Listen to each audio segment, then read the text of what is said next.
to the Console Explosions Wrestling Podcast. My name's Kaztech, and I'm coming to you from Ottawa, Ontario. And with me is I'm Andrew from A Squared. I'm the other Andrew from A Squared, I should say. And I'm coming from you from sunny San Diego. sunny San Diego, you son of a bitch. I'm sorry, you live with snow, I live with beach hippies. Yeah, I guess it is what it is. But nonetheless, folks, welcome to our first wrestling podcast. Yeah, it's exciting. Yeah, and we're here to talk about probably one of the biggest upsets or disappointing pay-per-views. I would say disappointing. Especially because for somebody like me, right, the Rumble is my favorite pay-per-view. I like it over Mania. There's something about the 30-man entrant, one man leaves kind of thing. I don't know, it just does it for me. I think what I like about the Rumble is the fact that you have the 30 people, and you pretty much know, 23 of them? And then there's always surprises. And it's the surprises that makes the Rumble. Yes, the surprises really did. Actually, the surprises might have been the best part of the Rumble this year. Except Bubba Ray coming in at number 3. With Bubba Ray coming in, right? Yes. So, nonetheless, everybody who's listening, sit back, relax, and crack open a cold one, because we're going to take you back to the Royal Rumble, starting with I guess the opening match. You want to go? Are we talking pre-show or are we going? The pre-show. Well, I guess it would be the pre-show. For you who don't know, I do a prediction on our website, www.theconsoleexplosion.com, and my predictions was pretty much bang on for every single match. Except you nailed it. Event. But nailed the predictions. Exactly, but for the main event, I kind of went with my heart more than who I knew was going to win, but nonetheless... Yeah. I want to say I did 100%.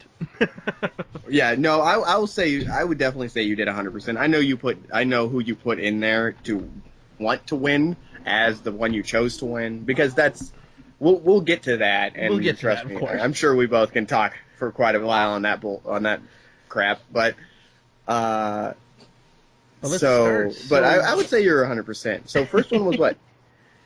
It was New Day. The New Day. What do you think of the New Day? What do you think of the New Day? I think I honestly, you remember Xavier Woods came out and cut a massive heel promo, like a Nation of Domination 2.0 promo. Do you remember that? About I don't know, 3 or 4 months ago. Yes. And then they repackaged Big E, Kofi, and Xavier Woods as these like happy-go-lucky. It's almost like a church. Mm-hmm.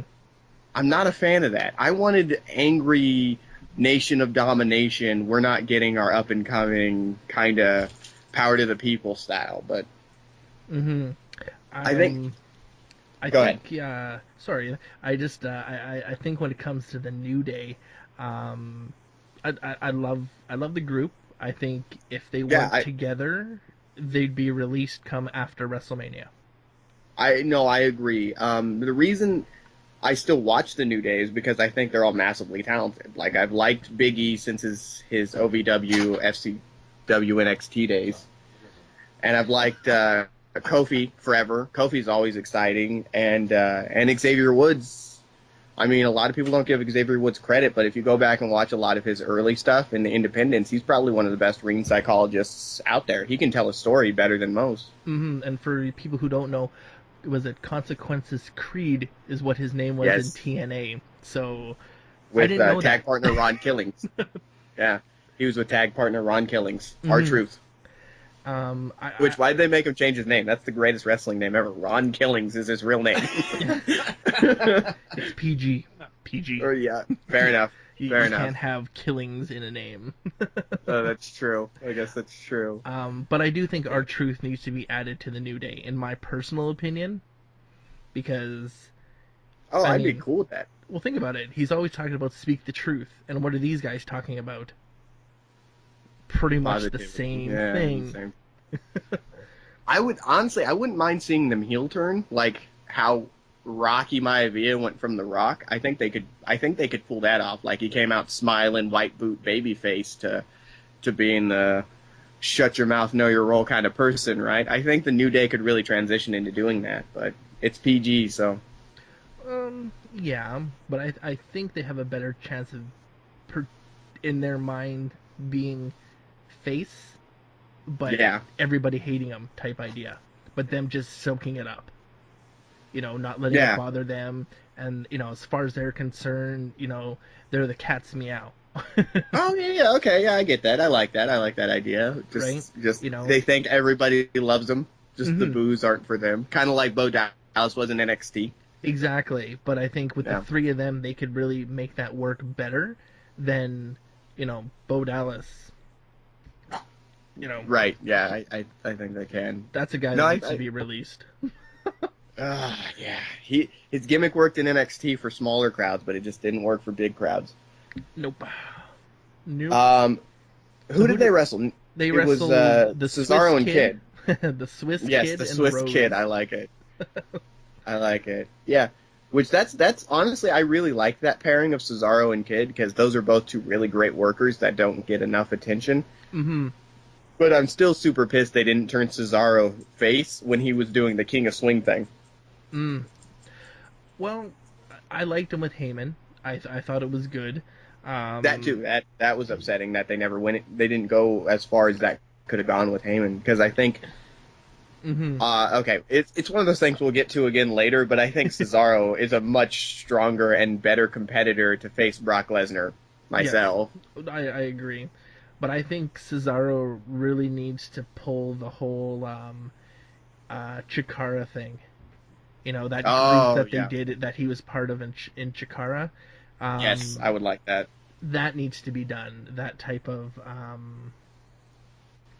formation would really push him. And if you put Tyson Kidd with him, and you put Natalya with them, turn her heel, put Rose, you got some talent there.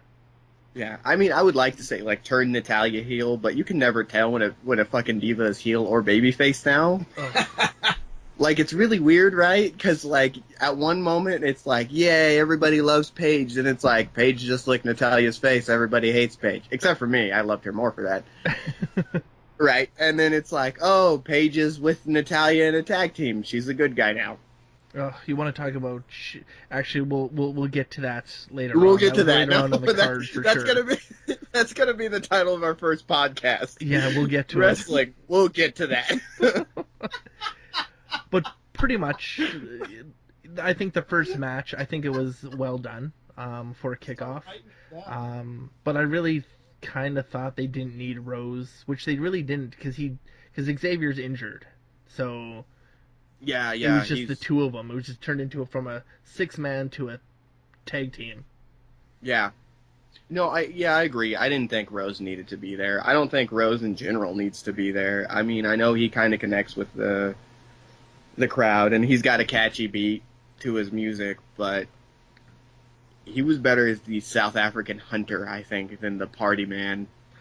I like the party man. I like the whole gimmick, but the problem is it's just like you said before. It was all about, an NXT small arena. What works in a small arena doesn't transfer to the big arena if not done properly.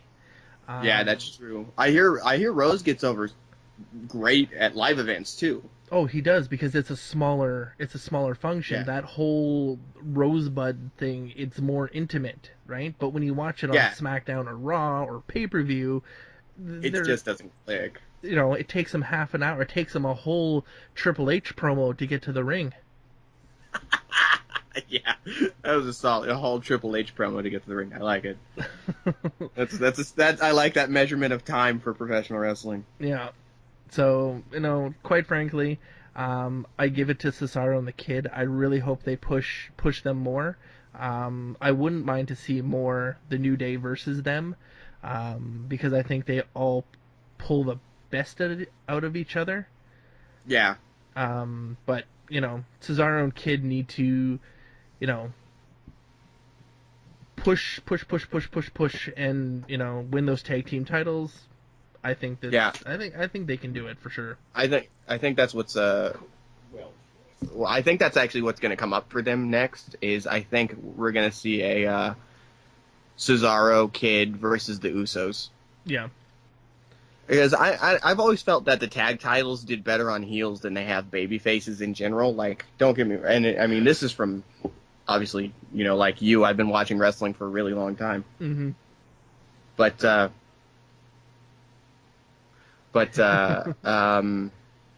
shit, I lost my train of thought.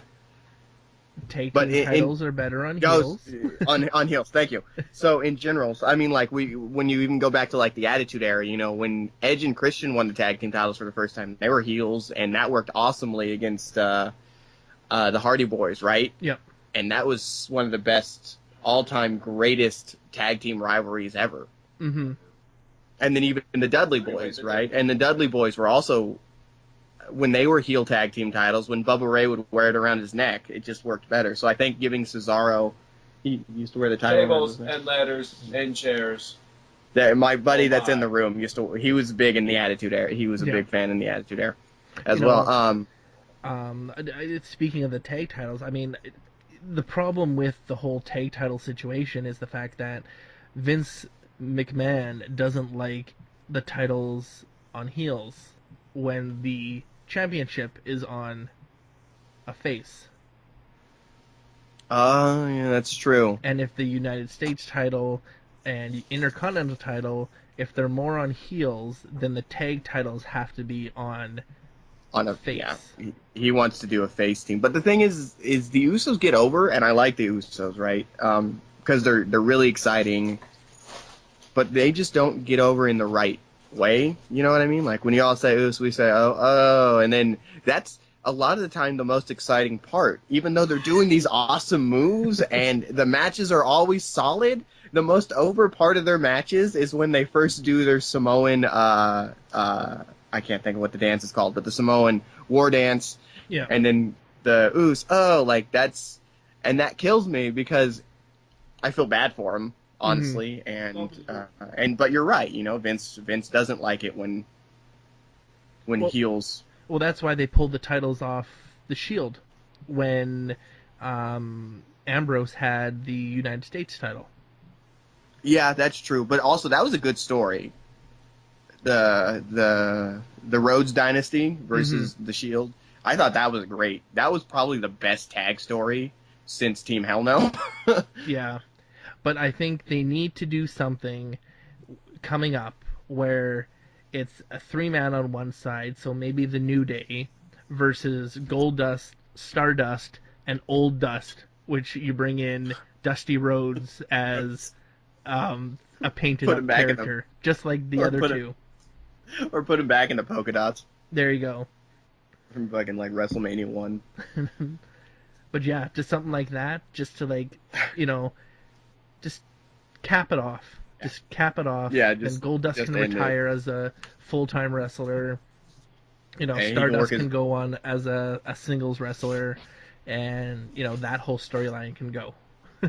Yeah, I mean, that's one of those things we'll have to talk about later, but I definitely, because I have a lot I would like to say about Cody Rhodes and Dustin Rhodes, because they're both so good, and I would love to see their story end with Cody retiring Dustin, but in a good way.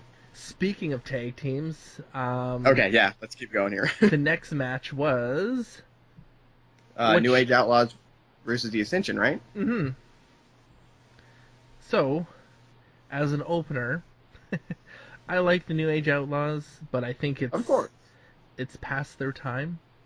It totally is. No, you're not wrong about that. And don't get me wrong, Road Dogg can still come out and wow the fucking crowd with his talking ability. Mm-hmm. He's always been one of the best talkers. Mm-hmm. He doesn't get a lot of credit for that, but Road Dogg's always been one of the best. Like, you know, oh, you didn't know? It's just like, yes, I'm so excited now to see this man. I know. Right? But yeah, no, they're about past their prime. It is nice because, you know, they work behind the scenes, but I don't think this was a good idea for the Ascension. No. Because it's like you struggled with two old men. Yeah. It really... I think a lot of their... I think the problem with the Ascension is they were big in OVW when they had Primo with them, and they had Yeah. I forget her name, but there was a group of them. There was 5 of them. Yeah. Then when they went to NXT, it was just the 2 of them. Yeah. They did really good. They had really good matches. They were dominant, but they faced, credible teams. Now they come to Raw, the main roster, and they've went up against Miz and Mizdow, and they went up against locals. Yeah, and they then just they jobbers. They went up against the New Age Outlaws, and then the Raw before, or the Go Home Raw, had the Ascension get their butt kicked by a bunch of old guys. Yeah, I mean, don't get me wrong. I love seeing a clothesline from hell. Mm-hmm. I always do. Oh, yeah. I'm not gonna lie, but that wasn't a good. They should have done it with like Titus O'Neil and Heath Slater, Slater Gator. Yep. Those are the ones that should have been hit with that. It's really too bad because the Ascension from NXT, they didn't really talk that much. Like, and if they did talk, it was all, I'm going to crush you or I'm going to end you. And then they bring them up to the main roster, and there's this weird thought now that you have to be able to talk. Mm-hmm. Nobody's just going to get over by being super strong. That's why Lana and Rusev actually kind of work so well. Yeah. But I thought, when I heard, the Ascension are getting called up, right, when they lost the tag titles to the Lucha Dragons. Yeah. I expected, like, okay, they're going to come up and they're just going to run roughshod. That's what I wanted. Like, just because they play the perfect big man, small man tag, right? Yeah. Big guy comes in, crush, small guy comes in, hits all the high flying moves. But instead, they've played this weird Weasley, we're better than you tag team. Mm-hmm. That have cut terrible promos about the Legion of Doom, like they're trying to be the Legion of Doom. Yeah, like they're trying to be the 80s, but there's a big difference. In the 80s, right? They could bring it. Yeah, exactly. Like that shit was okay then. Now it's not. And it kills me because I really like their finishing move. Mm-hmm. I think it's genius. And I really think they're both great wrestlers and they're great tag wrestlers. And that's what I was hoping. It's like, I thought they were going to kind of be that rebirth or re-inclusion of the tag team. Yeah. Of just like, you can just be a tag team wrestler and still get over huge. Mm-hmm. But instead they come out and they beat jobbers and cut terrible promos. Yeah. I just don't understand it. Yeah, because their promo on Raw before Royal Rumble was horrible. Oh my god, it was terrible. And that's the problem with these written scripts, I think. When it comes to the smack or just the way creative works. No, you're right. Because they hired television writers, and it's terrible, and it's not people that have been, or even maybe enjoy wrestling. Yeah, and like I get it. There's a finite point between an over exuberant wrestling nerd, which you might call you and I, yep, and like a guy that enjoys wrestling that can write wrestling. Mm-hmm. But instead, they're just hiring people that have written for like Modern Family, and stuff like that, and to write Prinze these Jr. promos.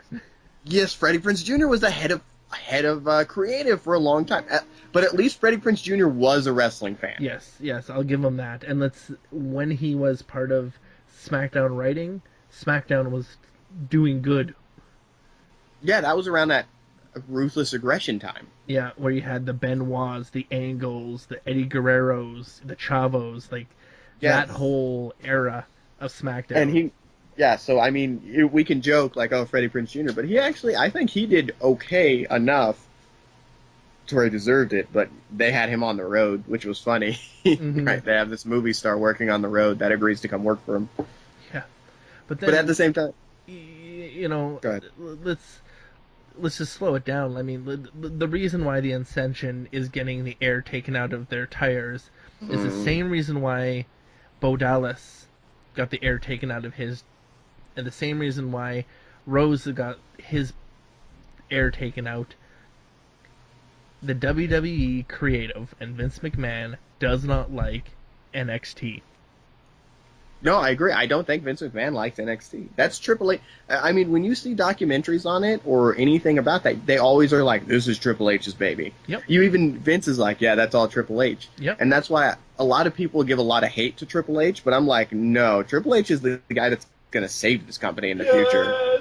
Yeah. Like that's what I believe, and I know that he may have some decisions about things I dislike at the moment, but But I think mean, in general, he's appeasing his father-in-law. Let's admit it. I mean, when his father-in-law goes, I think Raw and SmackDown are gonna be more NXT style.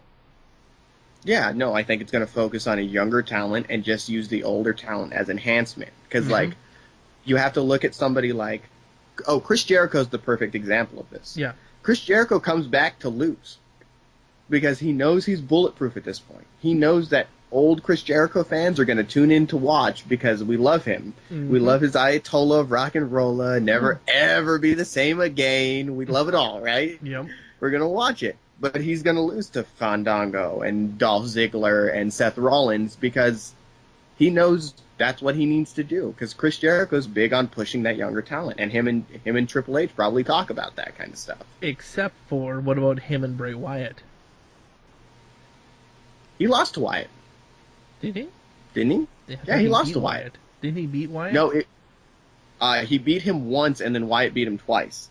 Oh, okay. Because they wanted to make him seem like a serious threat, and the way so he beat him once legit, and then he lost to him twice. Once with the help of Rowan and Harper, and then the other time was just a legit Sister Abigail. I mean, there's another guy that's been pushed, pull, stop. It's Bray Wyatt. Oh yeah, we'll get to him later.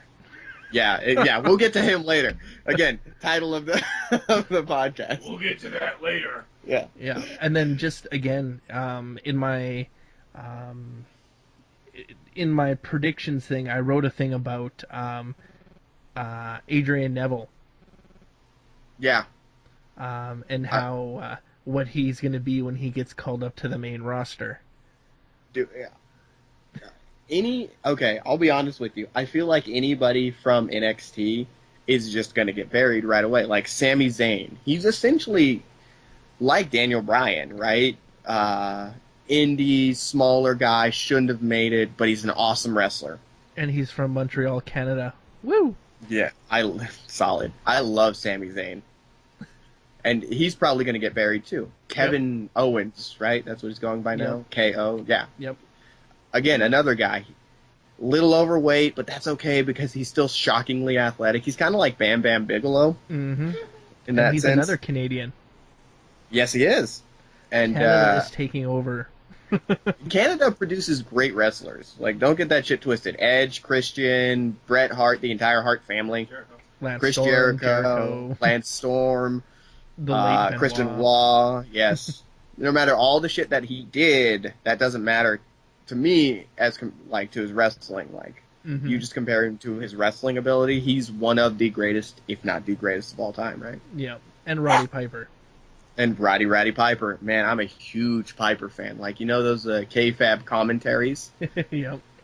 Yeah, I own the signature Piper one that they only sold 100 of. Wow. Yes, I love Piper. Big Piper fan.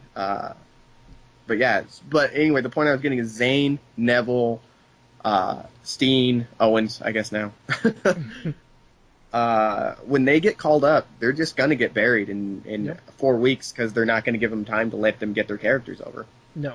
And their character's going to be shit. I mean, Adrian Neville's going to be a Mighty Mouse spinoff. Ugh. Come on. Like, seriously? I don't want that. I thought when Neville dropped the title, I thought he was getting called up, actually. He was supposed to, but then they decided to push it off a bit because they wanted to come up to fine-tune the Mighty Mouse character, as they put it. Oh, God, I don't want that. So... Oh, okay. Yeah, garbage. Yeah, we should probably move on to the next match here. So, Ascension versus New Age Outlaws, in my opinion, wasn't great. It was nostalgic, but at the same time, nostalgia only goes so far.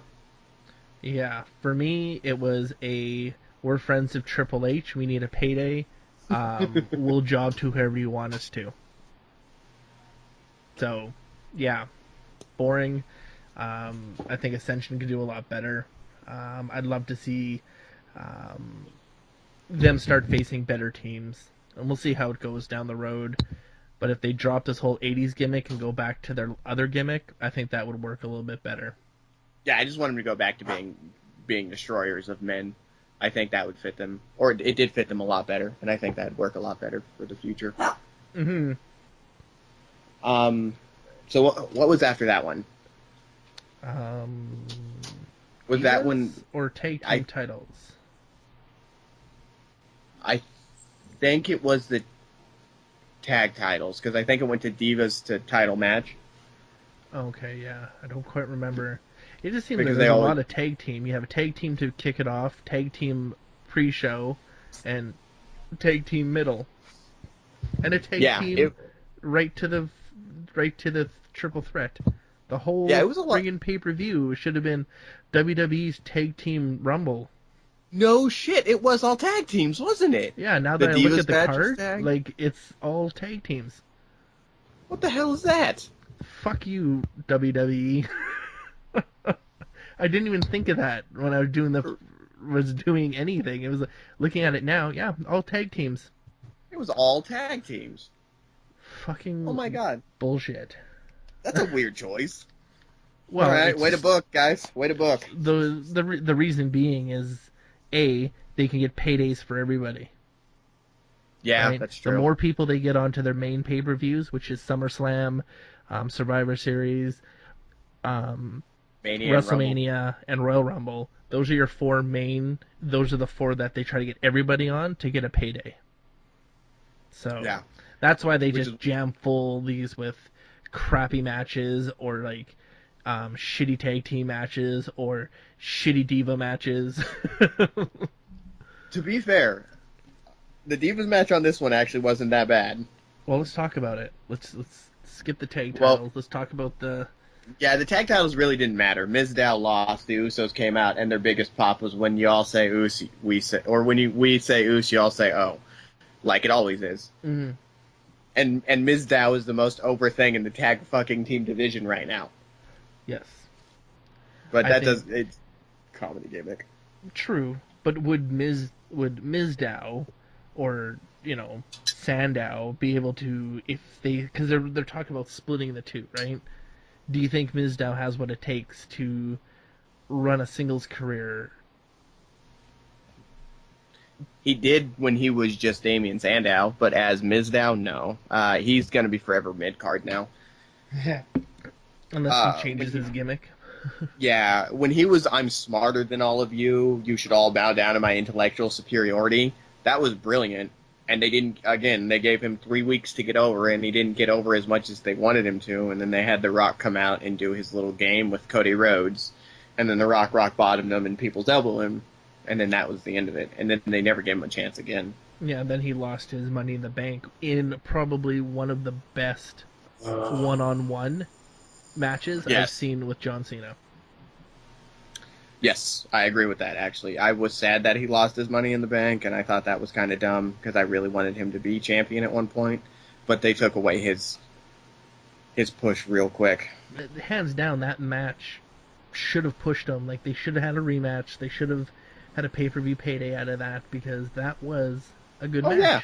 But then he went right down to fucking coming out as different people after that. Working for Hot Dog on a Stick and Sonic and that bullshit. Yeah.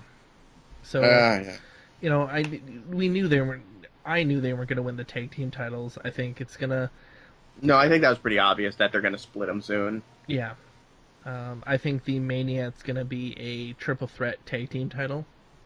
Depending on what happens with Fastlane. Because... Yeah. We'll get to that later. We'll get to that.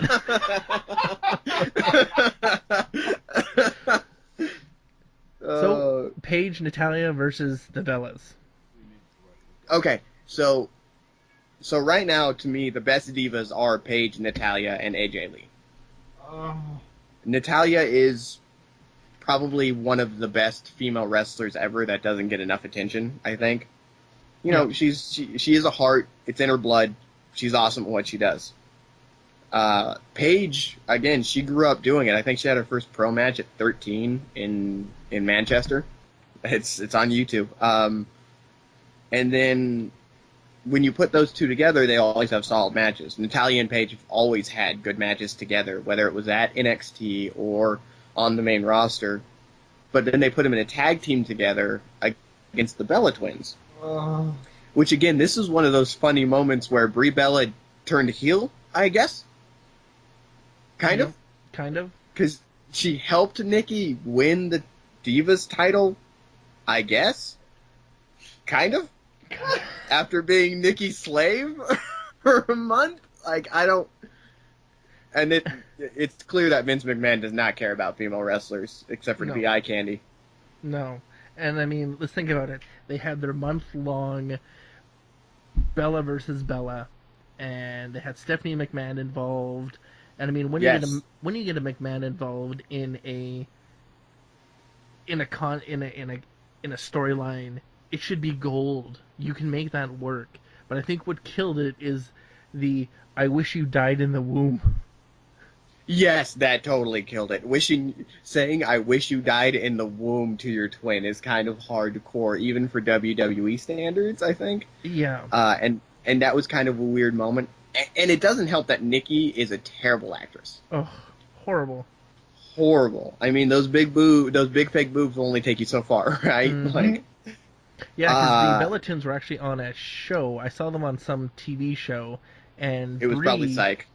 Brie did a hell of a lot better as an actress than Nikki did. Because she does. Brie is much better. Better at the promo work, a better wrestler. Just better all around, honestly, I think. And because the Stephanie McMahon Brie Bella feud was gold. Mm-hmm. Their match was great at SummerSlam. Yep. Yeah, it was great at SummerSlam. I mean, Stephanie's never been the best wrestler, but that told a really good story between those two. Mm-hmm. I think hands down that was an amazing match. I think they did really well, and you know the cross of Nikki to Brie at that time was excellent, with Daniel Bryan being injured and Brie really kind of holding that Daniel Bryan type. You know, everyone knows we're together because of Total Divas. Yep. You know, so they had that, and then they had that chemistry between Brie and Nikki that they could have pushed this to, you know, a bigger and better feud, but just the promo work was garbage. It was awful. Putting divas that didn't belong in that feud at the time, like Paige, you know. Oh my God. She didn't need to be in there, you know, with the title, not till after. And then the whole Nikki winning Brie as a slave, and yet after that, Brie siding with her again and pretending nothing happened. It's like, right? Stupid. That was terrible. It's like they don't. It feels like they don't think wrestling fans have a memory. We have no sense of continuity. Yeah, it's like WWE. Most people do have TiVo, right? Like, most people can DVR this shit or watch it online. Like, hell, after a month, you put it online. Exactly, and yeah, this is how you treat us. Is like, oh, wrestling fans are dumb. They'll forget about this. And then now you look at it, and you have, like, I can't stand Brie doing the yes chants. I can't stand Brie having that, you know, Daniel Bryan thing when why the fuck is she doing that as a heel? Yes, exactly. Why is she doing the yes chants as a heel? Like, I get that we all know that her and Daniel Bryan in real life are married, but like, Daniel Bryan shouldn't. She shouldn't be doing the yes chants. Yes, exactly. She should fuck off and come up with her own thing. Yes, I mean, she did for a little bit actually as a babyface. She had that Brie mode gimmick for a little bit, right? And I thought that was cool. I thought that because that really kind of brilliant. That tuned in with the whole Daniel Bryan thing as well, right? But now you watch her do it, and it's just like, shut up. Yeah, it's like, go away. It's like when this one I feel bad about because AJ Lee, great female wrestler, right? So whenever you see her, CM Punk chants start going. Yes. I feel bad about that because though I love CM Punk, he's gone, and that's fine. Of course, I'm a big MMA fan too, so I look forward to seeing him in UFC. He's gonna get spoon-fed. Yes, he will.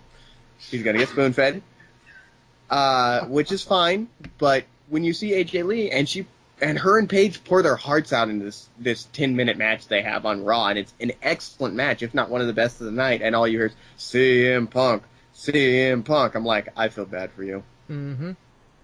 But yet again, I mean, AJ Lee's made her way around every locker room that she's ever been in. So it's kind of, here's what you wanted. You wanted to get to the top, and here's your payoff. No, that's true, but I mean, the separation between the two should be more, but it's not going to happen with fans. Just like the separation between Brie and Daniel should be more, but it's not going to happen. But you know how nobody really talks about Nikki and Cena?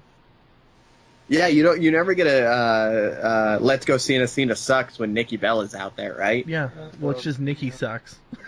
Yeah, that's exactly it. Because Nikki does suck. She's not good at what she does. Even though, to be fair, and then back to the Royal Rumble, this is probably one of the best Divas matches I've ever seen her in.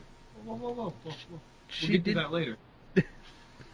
She did do better, but I think the whole feud between the Nikki and Brie could have been when Daniel Bryan came back, and it could have been Brie and Daniel Bryan versus John Cena and Nikki Bella, WrestleMania. Oh, that would have been money right there. You could have gotten I Stand with John, I Stand with Daniel shirts, Daniel Bryan versus John Cena, and then earlier in the night have Nikki Bella versus Brie Bella. Mm-hmm. Oh my God, you know how much money that would have made? Mm-hmm. The WrestleMania 31 Lovers Quarrel, like it could have been something stupid like that, right? Exactly. But it would have gotten what they strive for, the female fans. Mm-hmm. And they could have moved that over to the whole, tension of Total Divas. Wrote some storyline where the Bellas bring each, Daniel and John to some dinner, and then those two get in somewhat of a pushing fight battle, and boom, right. there's your match set up. Right, because Total Divas is absolutely 100% scripted. Of course. So it could have been, it really could have led to just money, like money for WWE. Yep. But instead, they dropped the ball.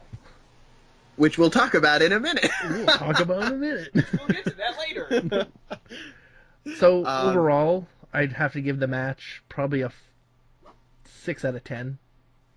Yeah, I would agree with that. I think Nikki and Brie had some pretty good tag moves, like when they interlocked their legs with Paige and then did the catapult. Yeah. I thought that was really good. And, of course, I think Paige can tell a really good story with her weird pseudo-lesbian storylines. They need to drop that with her and just keep her what she was. I mean, don't do the whole lesbian thing. And, I mean, just stop. She was the anti-diva, and she fit that role perfectly. I love Paige. I think it would have been better if you had Nikki Bella as the champion, you had AJ Lee chasing, as she put it, the anti, or she's the, the non-diva type when she was doing that, and then you have Paige being the, the architect of a new demon type idea, right? That would have been great. I would have loved that, but of course, again, Vince McMahon doesn't really seem to care about female wrestlers, so I do. We don't get storylines that would be wonderful. I think the WWE needs to kind of take a page out of, I can't believe I'm going to say this, but TNA. Not new TNA, not the last little bit, but little bit when they had a shitload of knockouts TNA on 2010 to 2012. Yes, when they had the shitload of knockouts on there, and it was pretty much all female matches. Well, you know why, right? You know who's the head of the Knockouts division? Ugh, I don't want to say it, but go ahead. No, I mean not the face, not Brooke Hogan. Oh, I know. But Zeb Coulter, Dirty Dutch Mantel. Yep. He was the head of the Knockouts division, and he pushed female wrestling in TNA, and he did great with it. Yeah, but also who wrote some of the stupid stories for those too, though. Okay, that was still him, but no, to be fair, no, that was Russo. We don't need to... Okay, Russo writes stupid stories for both male and female. Yes, but I mean, it was Russo who took a lot of the credit for that. He took a lot of credit, yes, for the storylines, but the one that actually scouted female talent Was Zeb was Coulter. was Hands Zeb down. Coulter. Yes. Yeah, and he I needs think to do that for the WWE and NXT. right, because you won't get those dumbass Russo stories No. from Zeb or with, because they'll rein that shit in. Like if Zeb Coulter scouted the talent and then Triple H helped with the females, I think we would have a great female division. Instead of having Johnny Ace. Yeah, John Laurinaitis. Yeah, he's the head of the ladies. Yeah. Wonder how many he's sleeping with. Well, he is. He's the one that would scout them all, and they have to be models, right? And it's just, models can't wrestle. Hate to That's break why we it. have Eve Marie. She's more bronzer than human being now. Okay. So triple threat, Triple threat. best night of the match. I said that. Best night of the match. Uh huh. We'll get Okay. there. So best. Exactly. We'll get to it. Best match of the night. Yes, absolutely.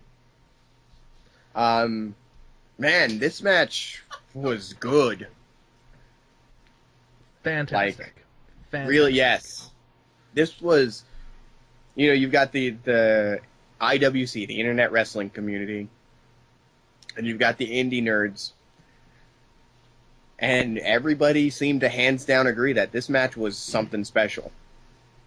Mm-hmm. Because it was, and I think a lot of people have wanted to give recently Brock Lesnar a lot of shit, Yep. but he's a good wrestler, flat out. No doubt in my mind, Brock Lesnar is good at what he does. You want somebody to go in there and look good, crushing people, it's got to be Brock. Mm-hmm. John Cena gets a lot of hate, and I understand why. He's always been billed as a Superman, like the never lose John Cena, never get pinned motherfucker, but that's fine. But you know what? He can wrestle when he needs to, and he does, and he pulls that shit out. Well, And then you had Of Seth. course he can wrestle and he can pull it out. He's got 7 moves. Hey, are we counting the shoulder checks? I think that's like 8 with the shoulder checks. Well, he uses the same shoulder, so it counts as 1. Okay, fair enough. But he did bust out the sit-out powerbomb in this one, though. Yeah. There was some new He did. moves in the repertoire, and some old ones. Yes. But I mean, John Cena tells a good story when he's being beaten up. He does. He sells pretty well. He's very And then- good in that sense. He is. I don't have a lot of hatred for John Cena simply because he's good for now. He really did kind of keep an era alive. He really brought it back to the kids. I think of him like Hulk Hogan. If it wasn't for Hulk Hogan, we wouldn't have the Attitude Era in the sense that the people that grew up with Hulk Hogan got to their 20s and then wanted to see something more edgy. Mhm. That's what I think of John Cena. So when I think these, and it's getting to that point, these 10, 11-year-olds that loved John Cena are now 16 and 17, and they're going back like, this is stupid. We don't want to see the Ultimate Warrior win, right? Yeah. Which is, I think that's going to grow into another more adult era. That's my thoughts on John Cena. Yeah. But then we had Rollins. Seth Rollins in this match. Oh, he's so good, dude. Hands down. Tyler Black. The star of the night. Oh, he stole that match. That was his match. Yeah. Seth- To someone to be able to take the bumps that the other two don't want to. Yes. No, I think Seth Rollins, he was the MVP of that match. Mm-hmm. Without him, it would have just been another John Cena or Brock Lesnar crushing John Cena or boring 5-knuckle shuffle crap. Yep. But, yeah, no, Seth Rollins he added that little bit of flair to the match. That made a difference. It was the spice that was needed. And the outcome, you couldn't ask for it to be any better. I mean, I think everybody knew Brock wasn't going to lose. Yeah, If he did, if they decided to pull the swerve and he lost, he would regain it come Fastlane. I agree. But I didn't see him losing. I saw them making Rollins look really weak, and I think it didn't. No, it didn't. It didn't feel like that. I thought.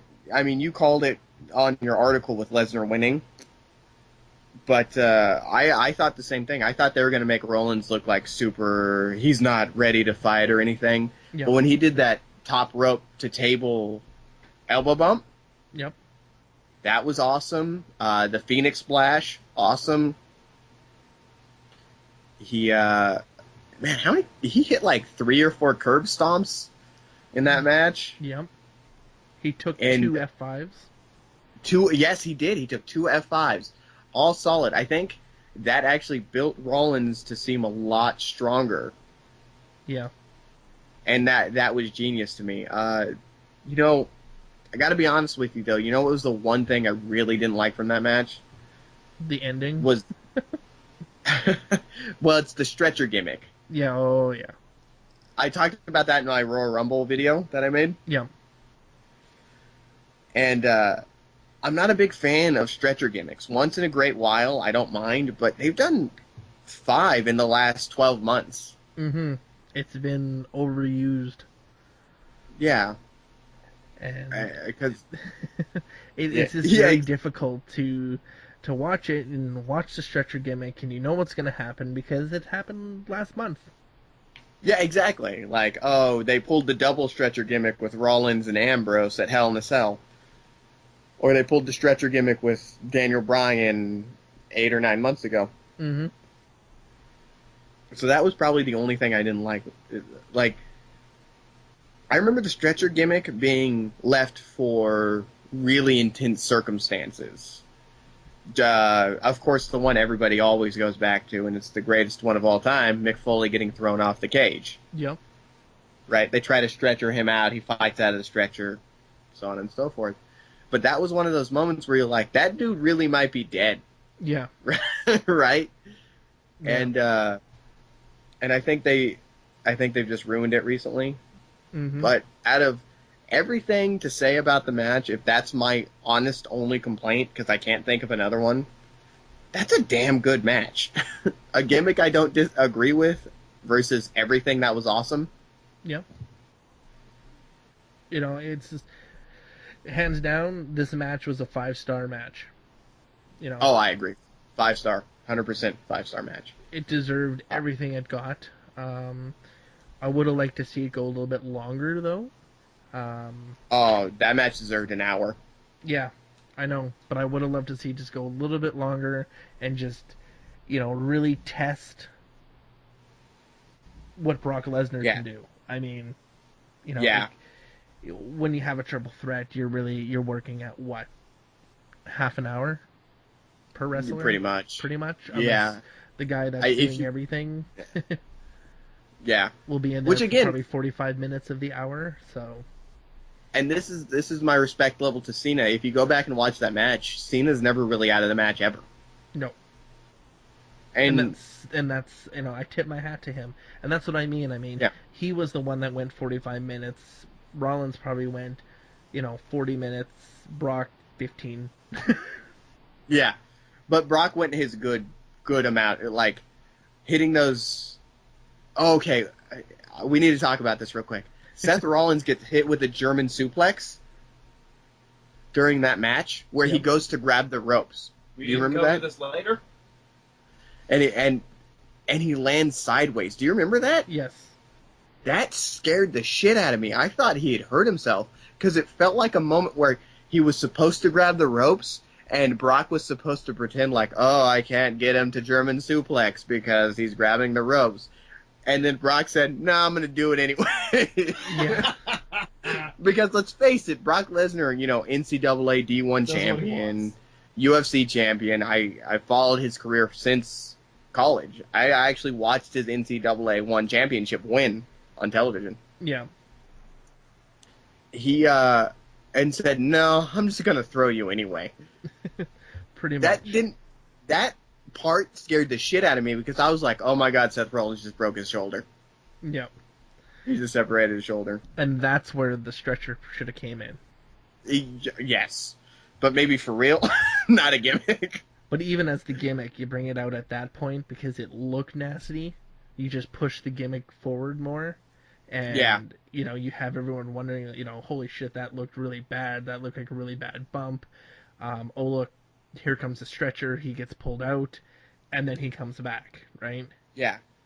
Actually fully take him to the back, and then he comes sprinting out with his briefcase. Mm-hmm. I would have been more okay with that than... Because we all know when somebody gets hit on the table, on the announce table, that's not a stretcher gimmick. No, ECW. How many tables and stretchers would they have needed for that? With the Raven versus Tommy Dreamer scaffolding match? Yeah. Come on, you can't give me that shit like that. That needs a stretcher. Exactly. It's just absolute garbage, for a table spot to need. Even the stretcher spot for Ambrose and Rollins at Hell in the Cell. Yeah, no, I don't agree with that either. I liked that spot, and I thought it was just going to be a double announcer table break. Mm-hmm. But instead, they pulled the stretcher out, and that was dumb to me. Yeah, but, they weren't even that far up. They were pretty much standing as if they were on the ropes. Yeah, it wasn't that far up at all. You know what should have had a stretcher? Last WrestleMania when Randy Orton hits the freaking monitor doing the Batista Bomb RKO spot. Yes. And he gets all split open because he landed on the monitor for real. Yeah. I was like, that should have had a stretcher.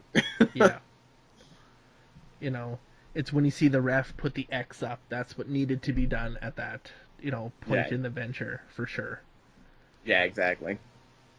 So, yeah, in general, I would say 5 stars for that. That triple threat match was above and beyond. Yeah. Hands down, good match, 5 stars. So you want to talk about the Rumble now? So that brings us to our main event. We'll save that for later. We'll save it for later. We'll save it for later. We'll get back to that. We'll get to it, guys.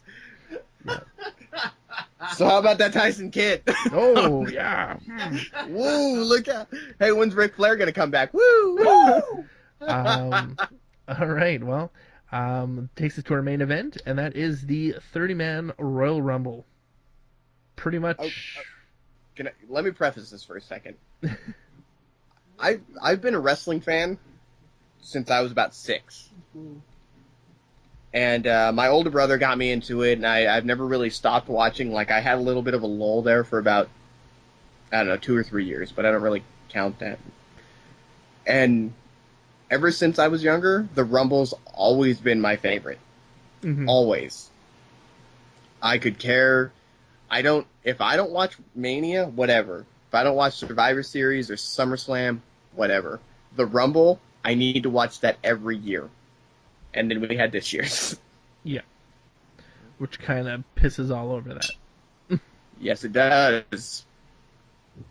And why? We'll get to that.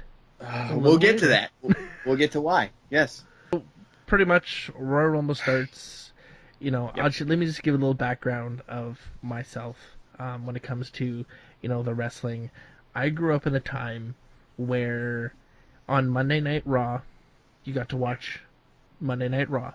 On Tuesday was the WCW Monday Night Nitro replay. So I got to watch the replay of Monday Night Nitro on Tuesday. Wednesday was a replay of Nitro and Raw back to back. Thursday was WCW Thunder. Yes, Friday was SmackDown. Yep. Saturday was Saturday Night Superstars, or Shotgun Saturday Night, and WCW Saturday Night.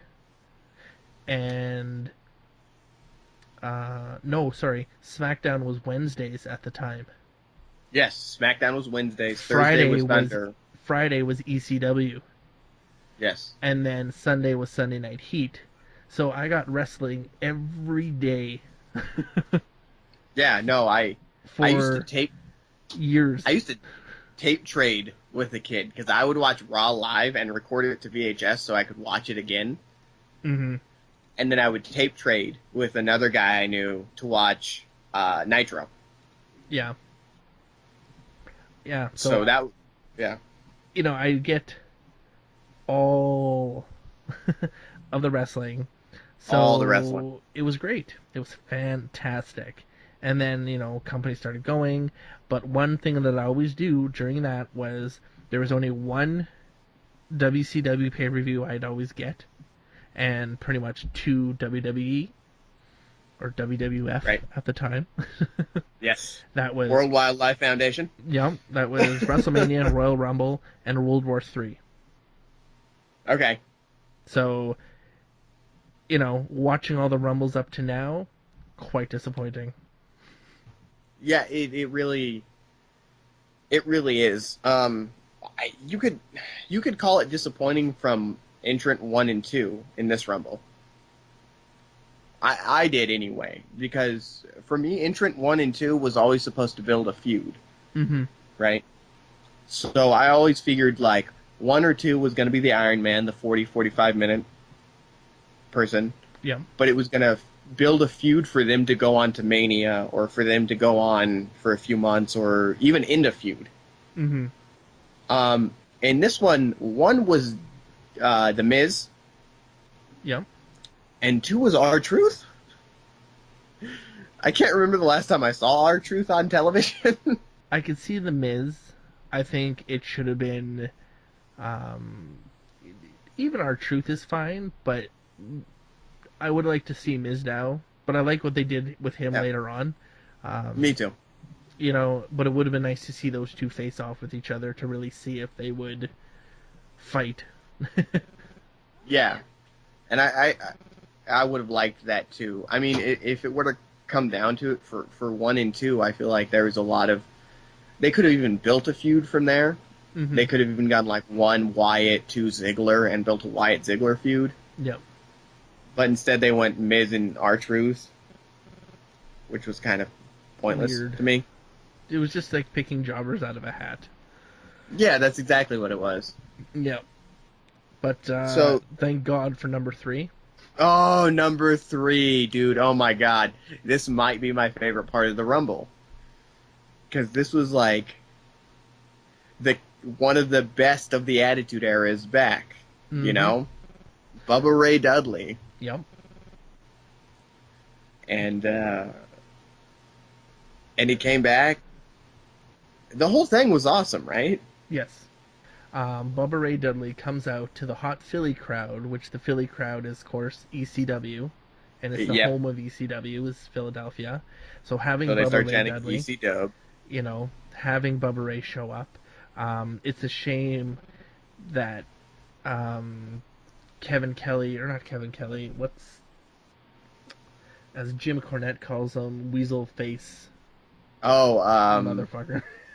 Oh God, yes, I know exactly what you're talking about. But Weasel Face saying nobody gives a shit about ECW, so we're not going to do a 40-man a 40-man Royal Rumble this year. We're just going to do a 30-man because nobody gives a shit about ECW. Well, nobody gives a shit about WWE's ECW. That's it. Right? You go back to Philadelphia and you pull out Bubba Ray Dudley. You bring in who they wanted to at the time, which had been like Sandman, Blue Meanie, you know, Tommy Dreamer, yes, Raven. You know, they were going to pull out all at least 10 entrances of old school ECW guys. Too Cool Scorpio. You know, they were going to pull out to have these guys come out. That would have been good. You know, the extra 10 people just to have ECW guys in there would have been fantastic. Just have the ECW originals. Yeah. But we did get Bubba. We got Bubba Ray, and and Truth played the part perfectly of the African American brother. I mean, let's face it, like that's what he was there for. No racism intended. There was a reason it was R-Truth. Let's face it, because Devon was in Japan. And he couldn't get the table. So, they have R-Truth hit the "What's up?" to The Miz, which if you're listening to this and you don't know what the "What's Up" is, leave. No, I'm just kidding. And it's not R-Truth's song, What's Up. No, it's not. It's the WHAZZZUP.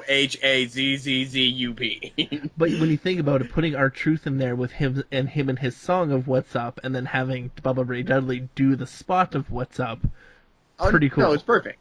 It was Awesome. perfect. No, it was cool. And R-Truth hit it perfectly, right? They spread the Miz's legs, and R-Truth headbutts him in the crotch. It sounds so dirty, but that's what that move is, right? Yeah. And then Bubba Ray looks at Truth and goes, "Truth," and pushes him. Now, this was the only thing I didn't like. Truth didn't respond with what, and the crowd didn't respond with what. Mm-hmm. You know, because, like, that was the thing, like, Devon, slap, what? And then, get the tables. I think even Bubba Ray was looking for the what, but nobody responded with it. Yeah, but I think Devon is what sells that part. No, I agree. Devon yells what really loud, and everyone gets into it, Yes, but everyone knew to say "get the table," which is super funny. Get the tables, and of course we didn't see that, but we did see a 3D. Yep. Dude, just DQ him at number 3. Get the fucking table. Yeah, get the table, right? But that it was a solid 3D, and again, it's not to say anything, but Truth was there for a reason, and I found that out right when Bubba Ray showed up. Mm-hmm. So and he got an elimination. Yeah, well, he got 2, The Miz and R-Truth. Yeah, and that was his first singles Rumble. Prior to that, he'd only ever been in tag matches at the Rumble. Yeah. So it was a cool moment. Mm-hmm. So number 4? Was this Luke Harper? Was 4 Wyatt? Oh, Nope. That was Harper. Okay. Luke Harper comes out. Now there's one thing about this Royal Rumble that I noticed that very few of the other Rumbles did, and that was have a single man in the ring. Most of the time. It did that for a while, and I did like it quite a bit, actually, with the right people. Yes. With Luke Harper and Bubba Ray, when they were standing eye to eye, that was great. And then you bring in Wyatt, and then, of course, Bubba Ray gets eliminated. Yes. And then the Eric Rowan comes out, which was good. Well, sorry, Curtis Axel. Yes, it was Curtis Axel. Which, okay, so there's been a big thing about Axel never met the bell, so he technically won the Rumble. So if you can't, this is old school Rumble rules, right, from like the early '90s. If you can't meet the bell after 90 seconds, you're technically eliminated. Yeah. Well, the old school one is you need to be in the ring before the next contender comes out. Yeah, so 90 seconds. Yeah. Right. So 60 seconds, isn't it? It was 60 seconds back in the day. It's 90 now, 60 then. Yeah. Or if that person's taken out and the commissioner in charge or management in charge puts someone else in their spot. Indication when Foley took out Test.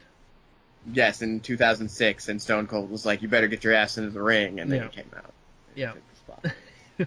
So he took his spot, but then there was in the 2000 Rumble, I think spot 22, timer went off and nobody came out. It was supposed to be Stone Cold, or so we thought, and nobody came out for 22, so there was always one open spot left. Yes. So, mystery. Woo! Yes. Exactly. And so we had Axel, and then Rowan came out, took him out, and then they went face to face with Wyatt. Yeah. Who was 5. Yeah. And Harper did the whole point the gun at him and fired the finger trigger. Yeah. Yet I think Wyatt eliminated both of them. Yes. So Wyatt eliminated Harper and Eric Rowan, and then that brought out the Boogeyman. The Boogeyman. Yes. I'm the boogeyman. They're smashing the clock against his head and everything. He just didn't eat the earthworms. No, but great interaction between him and Bray Wyatt, trying to freak each other out. Yes, and then Wyatt did like the crab walk towards him. Awesome. And then just tossed the boogeyman right the fuck out. With a clothesline. Hits him with a clothesline, throws him out. Yeah, that was the end of the boogeyman. Mm-hmm. And then was that when he did the promo? The epic promo? Or was it after Sin Cara? It was after Cara and after Ryder. Oh, okay. So, of course, Sin Cara comes out, gets hit. Mm-hmm. If it was the old Sin Cara, he probably would have got injured during that small time he was in the Royal Rumble. He would have botched getting into the ring. Let's not get that twisted. He would have messed. Sin Cara would have the old Sin Cara that's not Hunico would have messed up getting into the ring and somehow eliminated himself. The kick to the head on the outside of the ropes that he would have botched, fell out, hurt himself, hurt his hand again. And that would have been the end of that one. And then the supposed triumphant return of Zack Ryder. He actually got a good pop. I was actually quite surprised. Yes, he did. He got a huge pop. He hit his clothesline, his double knee in the corner when somebody runs at him, and the broski boot. Yep. And then promptly got eliminated. Yes, and then Wyatt instantly was like, "No, get out." Yep. And then we get to number 10. The music hit, the place erupted. Right? 15,000 people. Plus. Chanting yes. Yeah. Out comes Daniel Bryan. Yes. Not yet. Yes. Yeah, exactly. Yes. Honestly, I'd call him the most over wrestler right now. No. I mean, It almost reminds me of Goldberg times in WCW. When his music hit, people chant Goldberg, or people chant Goldberg through most of other matches, and this was before he won the title, and they'd just be chanting Goldberg, Goldberg, Goldberg, like through everybody's match. It didn't matter. Yeah. That's what they wanted to see. That's exactly what Daniel Bryan, except for a much better wrestler, if we're being honest. Yes. And much more generically over. Whereas Goldberg, they built to be this brick shithouse power man. Mm-hmm. Daniel Bryan wasn't ever supposed to succeed. No. He was supposed to be a flash in the pan. And he comes out and gets the yes chant. Oh. And then, for the most part, I think 11, 12... Who was that? I have the list right here. Fandango came out next. Yes, which, whatever. Cool, you're hanging out with Rosa Mendez. I mean, don't get me wrong, she's super hot, but cool, you're hanging out with Rosa Mendez. She can't dance. No, she can't. Can't dance or wrestle. She's just in Total Divas. That's the only reason they have her on TV. Yep. As the bisexual who wants to hook up with all the other girls. Yep. Which is clearly very scripted. Yep. And then, Tyson Kidd came out. Which, he did nothing, even though he's probably one of the best workers today. Mm-hmm. Which is funny, he got eliminated by Daniel Bryan. Nice exchange between those two, though. I wouldn't mind to see a singles match between them. Oh, it'd probably be awesome. Kidd and Bryan, I thought they did I think they'd have good chemistry for sure. Oh yeah, I totally believe they would. Well, I mean, they're both cut kind of from that same mold of like independent wrestler, just trying to do the best they can. Oh, exactly. I mean, it's like Kidd, Bryan, or Ziggler. No. If you had a triple threat between those three, it'd be stupid. Mm-hmm. I think. The one thing that really pissed me off watching this Royal Rumble was JBL. Mm-hmm. Really? JBL had to in the beginning, he needed to shut his mouth.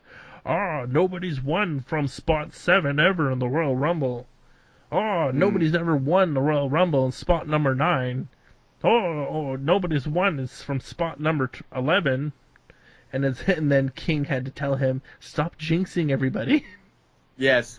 That was good, but it was like all JBL could corp in was nobody's won from that spot, or only one person's won from that spot. That was Ric Flair. He lasted 62 minutes and blah blah blah blah. And it's like, yeah, you're I not get that. Josh Matthews or Matt Striker. Matt Striker. No, from what I understand, like, in his ear, the guy that pipes into JBL is Vince McMahon. So Vince McMahon tells JBL kind of what to say, I guess. Which when I read about that, I was like, oh, I get it. Yeah. So then Stardust showed up at 13. I don't think he had anything too exciting. He just was being weird. Yeah. Yes. And then, DDP. Yep.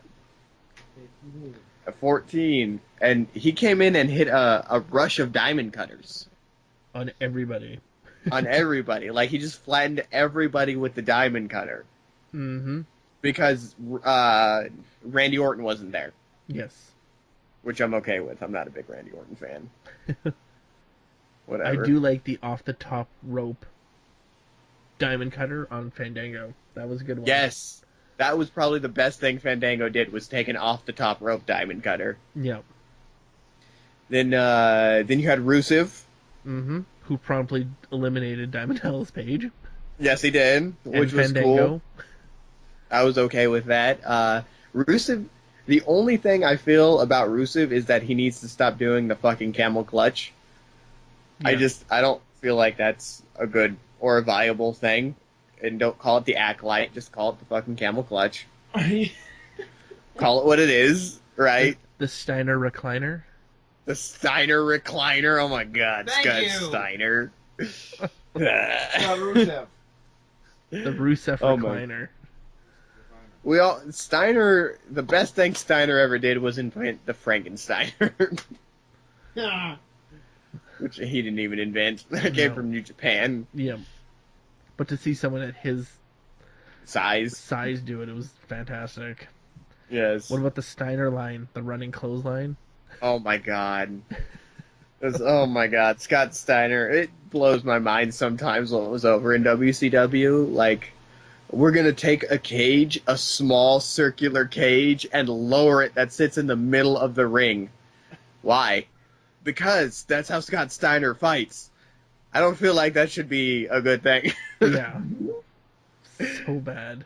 But it was. So bad. But speaking of bad, Goldust. Oh, yeah. Comes out. I love the interaction between Stardust and Goldust. Was really good. I always love that. Mm-hmm. And then it's so weird. This is when the pay-per-view died. This was it.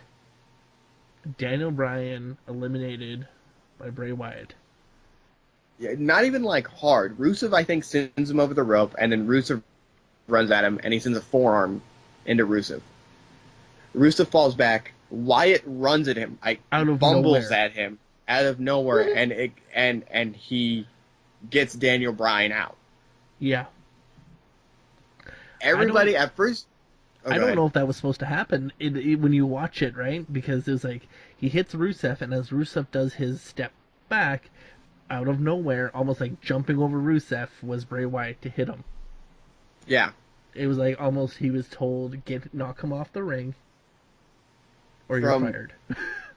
Yes. From what I've been reading, I guess it was planned.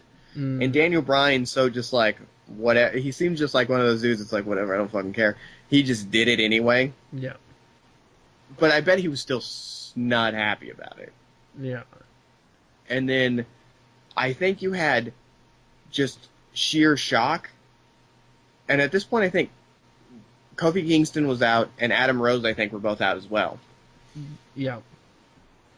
And then Roman Reigns' music's hit. Well, no. Kofi Kingston music hits, and he was met with boos because Okay, yes. Daniel Bryan was eliminated. Nobody cared. Yes. It was Nobody they were cared. screaming for Daniel Bryan, and then next after that was Adam Rose. Same thing, boos, Yes. just boo. And then there was the Kofi Kingston spot. Which was terrible this year. Yeah. I hated that. Like, oh, the rosebud catches me, and I'm just gonna get flung back into the ring. That was horrible. After all the times where he's like he jumped onto an announce chair, and then like jumped the announce chair back to the ring, or like held onto the guardrail, and then sprinted off the guardrail and bounced in. Oh, a bunch of people just human surf him back into the ring. I thought that was terrible. I think it would have been funnier if he was throwing and Rose went to step up on the ropes and drop back and fell straight to the ground because the Rosebuds thought they had him but actually had Kofi Kingston instead. Yeah, I think that would have been a better choice. And then Rose laying on the floor saying, "What the fuck? Like, where are you guys?" And yeah, then exactly. Arguing. I think that would have been a better way to go.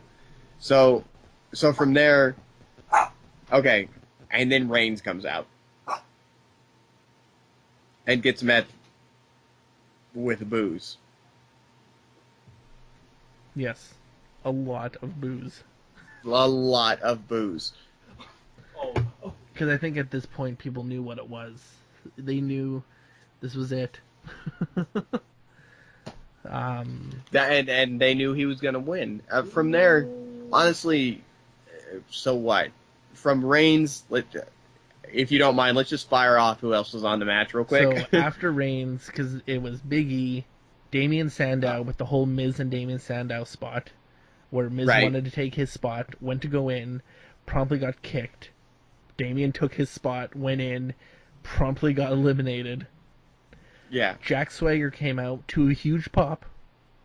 Surprisingly, Swagger came out to a huge pop. I was surprised. Ryback came out to a decent one. Shockingly as well. Kane came out, and it was booed. Yeah, of course. Dean Ambrose came out, huge pop. Cheered. Oh yeah, that was probably the second biggest pop of the night, actually, next to Bryan. Yeah. Then you had Titus O'Neil, which came out. Ambrose and Reigns and O'Neil all botched that spot. They had one spot that was a time spot to do, and they fucked it up. And they totally fucked it up, right? So he was supposed to go out after 1 second, but instead of taking the clothesline properly, you see it. You see Titus O'Neil kind of like lean back, not get hit right, and Ambrose timed it wrong. Yeah. So they have to take his legs and fling him over. So instead of lasting a second, he lasted 4 seconds. Because you hear JBL like, was he only in there for a second like Santino Marella? And they're like, no, he was in there for 4. Yeah. Yeah, and I know Vince McMahon was pissed about that. Of course he was. You know, I think you were going to see Titus O'Neil get the axe come WrestleMania. Yeah, after WrestleMania, he'll be cut. And then you had Bad News Barrett. And he did nothing. Decent pop, but you know. Yeah, he did nothing though, and he got eliminated. I think he was kind of robbed. Bad News Barrett could do really well, I think. No, I really like. He's got some good following with him, with his new song, new everything, new attitude. I think it comes down to the WWE not trusting their newer talent. Yeah. Well, they tried to do it, and then they killed him off with the John Cena feud. So, Cesaro. And Cesaro came out to a good size pop too. Mm-hmm. Wasn't huge, but it was decent. Then you had Big Show, who got the no-show show up. Yep, the no-show, exactly. The flip-flopper himself, Big Show. Oh, I don't know. I don't know about him. And then of course you had Dolph Ziggler. Yes, and Dolph Ziggler was number 30, and then that got a huge pop, right? Yes. And he took out 2 people. Yep, I think he took out. Dolph Ziggler took out Bad News Barrett and Cesaro. Yep. Yeah, because he did that double super kick on the ring apron to Cesaro. Yeah. After he got the giant swing. Mm-hmm. Yeah. So, yeah. So and at then that he got point, eliminated by Kane. and then he gets eliminated by Kane because Big Show hits the WMD, but it's now called the KO Punch Yep.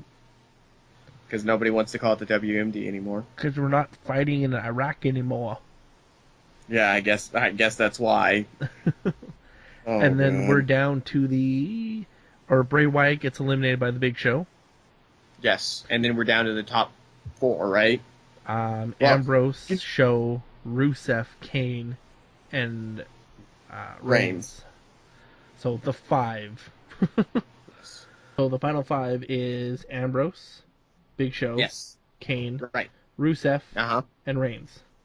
Rusev's outside of the ring laying down, though. Yeah. Yes. So next comes Ambrose being eliminated, which was met by boos. Yes, a lot of boos. Mm-hmm. Big Show being eliminated by Reigns, and Kane being eliminated by Reigns, both met by boos. Right, because they started choking each other like big bumbling jackasses. Ugh, horrible. That was a terrible spot. Mm-hmm. They're just like, I'm going to choke you. No, I'm going to choke you. Okay, how many times have we seen this in the 16 years you guys have been with WWF? Every Royal Rumble, when there's not enough people to eliminate the Big Show, that's what they do.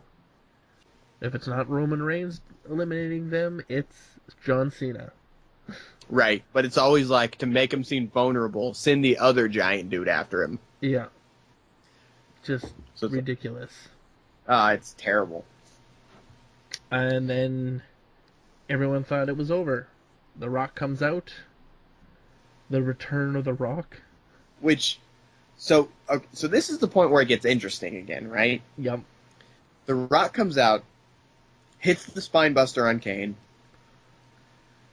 to the people's elbow, and he's getting booed at this point. Mm-hmm. They're booing that's one of those things you see in pro wrestling that's shocking. Like, people don't boo The Rock now because of his nostalgia factor. When you think about it, this is what happens when the WWE comes to Canada. When the WWE comes to Canada, they always call it the Twilight Zone because the heels are being cheered and the faces are being booed and booed hardcore. That's what you guys in Canada did when they were in the Toronto Superdome, right? Or whatever. What is that called? We do it in Toronto, we do it in Montreal, and we do it in Calgary. If it's not Bret Hart in Calgary, we don't care. Well, that's true. If it's not Bret Hart, go fuck yourselves. Yeah, and Toronto, if it's not Edge, we don't care. If it's Montreal, they just boo everybody. But what was it, 18, where Canada booed The Rock and cheered Hogan? Yep. Even though Hogan was the heel at that Mania. Mm-hmm. But yeah, and it's Philly, which Philly is Smart Mark USA, right? And Smart Mark Rock, because Rock is from Philly. Yeah, that was one of the big things. It was like, welcome back. And then he's getting booed all of a sudden. Like, the WWE was smart enough to know that they weren't going to be happy with Roman Reigns, but not smart enough to realize that nothing was going to appease the crowd. Yeah. Like, oh shit, we need to send The Rock out there so he doesn't get booed. Oh, The Rock's getting booed? We got nothing. We got nothing.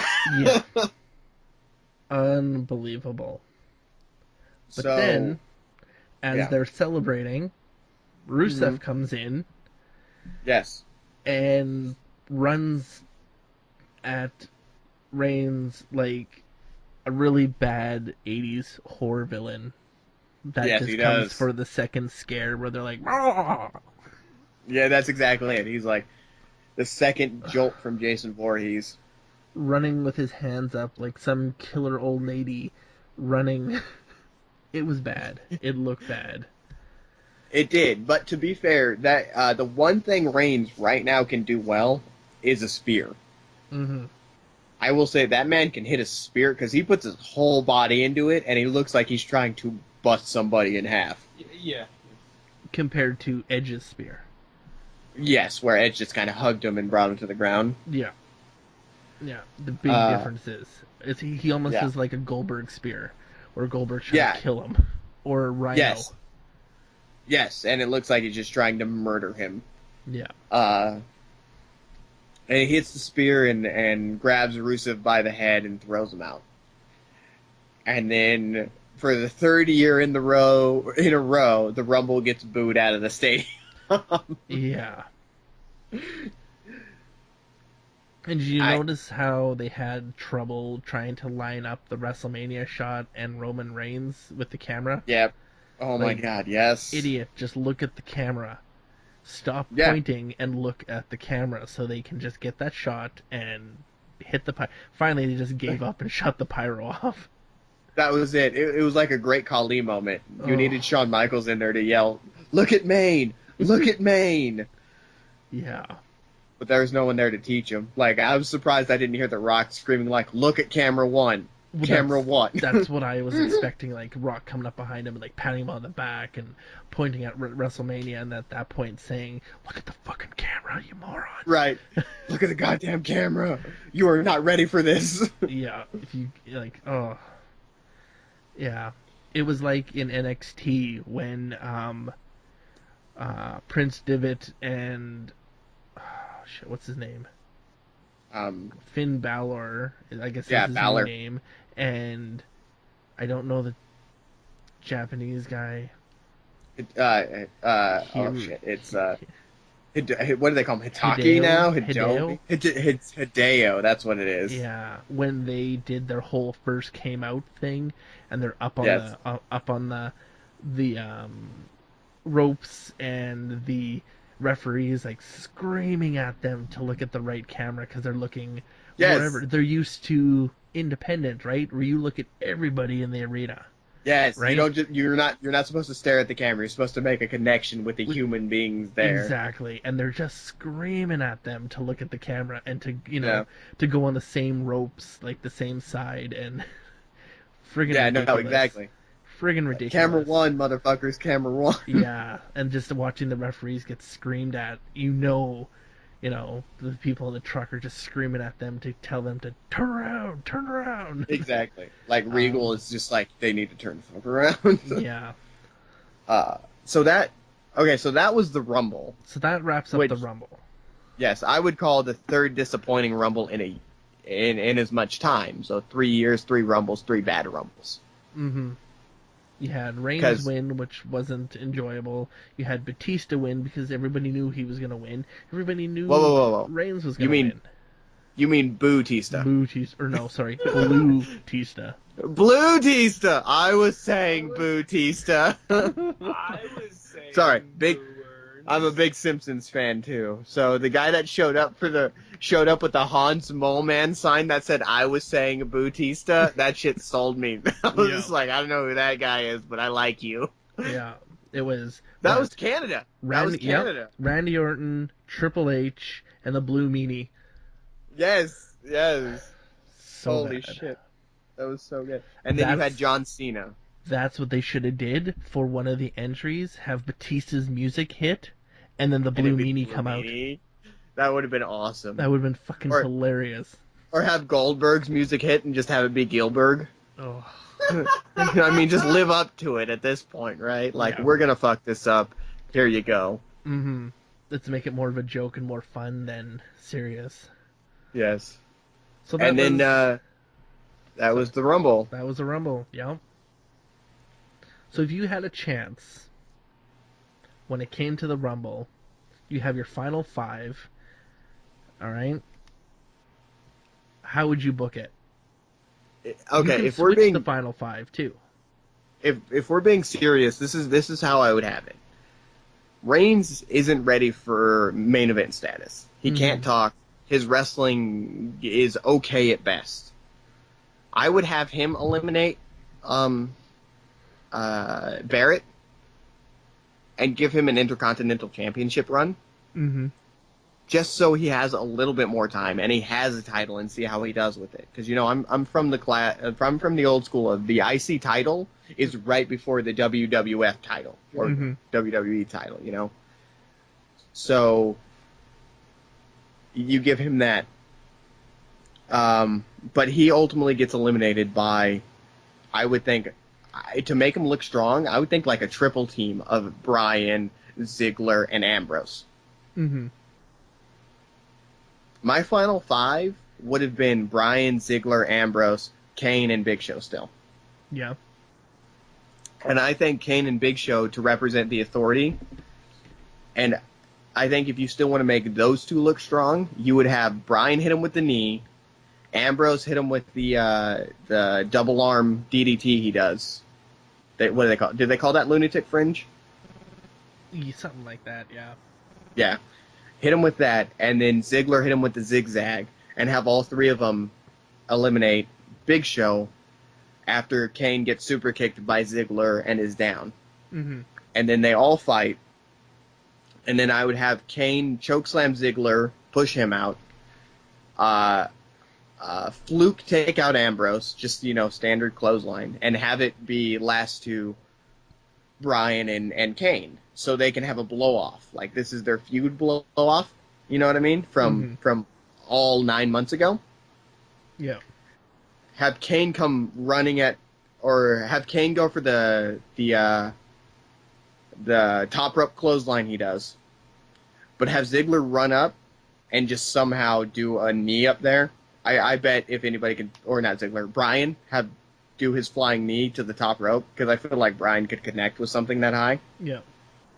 And just have Kane, knock out, roll out from the top rope. Bryan wins. Because then you're set up for a situation that's like Guerrero versus Lesnar. Yeah.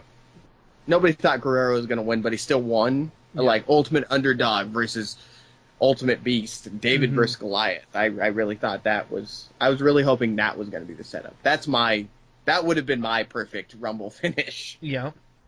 This is how I would have done it. This is how Kaztex, how would you book? This is what I would have done. All right?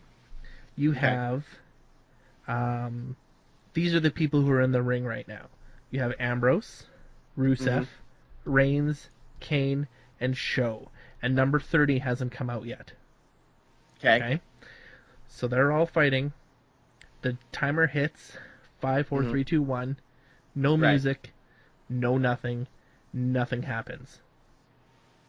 Okay? Shoots to in the back room with the Authority, J&J Security, and Triple H saying he's not in this. He's not sanctioned, he's not being in here, blah, blah, blah, blah. Whatever you do, make sure he's not getting to that ring. He's not a wrestler. I don't care what it takes. He's not coming. Then you cut back to the ring. Rusev and Reigns, Ambrose and Reigns are on one side. You have the 3 on the other. Heels and faces, right? Right. You have Rusev kick Reigns, so he's down on the ground. Then you have them just completely destroy Ambrose. Chokeslam, double chokeslam, tombstone, up and over the ropes. Okay? Okay. You have Reigns slowly getting up. Then you have Rusev fighting with Kane and the Big Show. You have the knockout punch from Show to knock Rusev through the ropes to the floor. Okay? Okay, so middle rope. Middle rope, he's down on the floor. So you have Ambrose out, Rusev is on the ground, kind of what they've already done, right? Right. So you have Reigns, Kane, and Show, the last 3. You have Kane and Show completely, again, annihilate. You have Reigns trying to fight him back, and you just kind of beat him down. Finally, out of nowhere, you go back to the back again. You have J&J Security laying, you have Triple H laid out, and you have Stephanie screaming, "He can't be part of it. What the hell, Triple H? Hunter, get up, get up!" And then you cut back to the ring, and then The Rock's music hits. Your number 30 entrant is The Rock. Okay. He comes out, rock bottom, people's elbow, to Kane and Show, eliminates both of them, picks up Reigns, shakes his hand, they're face off with each other, and then Rusev comes back in, nails The Rock from behind. They both hit each other. They're into the corner. He takes The Rock up and over the ropes, and then Reigns comes out, spear, eliminates Rusev. There's your winner. And that's also how you get The Rock in there for one big pop at the end. I would have been way more okay with that ending in general, just because it would have felt better. I don't like the idea of Reigns feeling like he's this Superman. Mm-hmm. Because I feel like the only monster right now should be Brock. Brock and Rusev should be your only two monsters. Yes, but Rusev, he needs to drop that U.S. title. That's holding him back right now. Yeah. Oh, of course. But that's like Macho Man WrestleMania 3, so like circa '88 when he dropped it to Steamboat. Yep. So to me, I think right now your biggest monster is Brock. Mm-hmm. Which I think is good. And I think I like that booking. I like how Reigns gets revenge for his cousin, but I think that the issue you're still going to run into is how Reigns has been booked recently. No, and of course, but this is the only way that, again, you bring out The Rock as a contender, you have him eliminate two people, right? Right. And then you hopefully you forget about Rusev, with the knockout punch, Right. And you have The Rock and you have Reigns' cousins standing eye to eye, right? Talking about WrestleMania, The Rock saying he wants that title, right? Like, that's just like, oh my god. And then you also have the whole Rock interfering like Sting in the Authority's business, another legend interfering, right? And Rock does the whole like lean back, breathe in the smell of WrestleMania. Exactly. And then have Rusev come in, clock them both from behind, and take The Rock out real quick. He doesn't look weak because, again, he was focused on his cousin. You know, Reigns comes out a little bit stronger as revenge, and then you also kind of set up, if Sting doesn't wrestle at WrestleMania, you could pull a Triple H versus The Rock. The Rock, yeah, no, that would have worked. With a huge payoff with that. Yeah, no, I agree. That would have worked. Well, it's just yeah. Well, you know what it's okay. So the internet wrestling community. Yep. You're part of it. Mm-hmm. I'm part of it. I think the biggest issue is we both know the feeling of Reigns isn't ready. No. But I think with this, it would have sold it better. It would have sold it better, but then the focus wouldn't have been on Reigns. The focus would have been on The Rock and Triple H and what's going to happen with them. Yeah. Right? No, I agree. And if you think about it, a couple weeks ago when The Rock showed up on SmackDown for the SmackDown, they talked about, one last match type thing. And this pushes that speculation of what if. And that was pretty funny, too, when he was like, oh, yeah, like in the first SmackDown when I pedigreed you and counted 1, 2, 3 on the mat. Yeah, that was a pretty good moment with The Rock and Triple H. Mm-hmm. So it would have. But that also builds to The Rock and Triple H having to be the main event of WrestleMania. Yeah. Like, there's no way that the title match could have gone on last. No. But, yet again, you never know, right? Like. Yeah, no, that's true. I mean, Cena and The Rock went on last at 28. Yeah. Once in a lifetime, my ass. But still, I think. No, I like that booking. I really do. I think it would have taken a lot of heat off Reigns. Yep.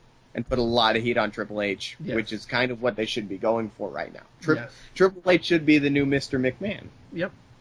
And this would have been that, like I said, it's not to make Reigns look better.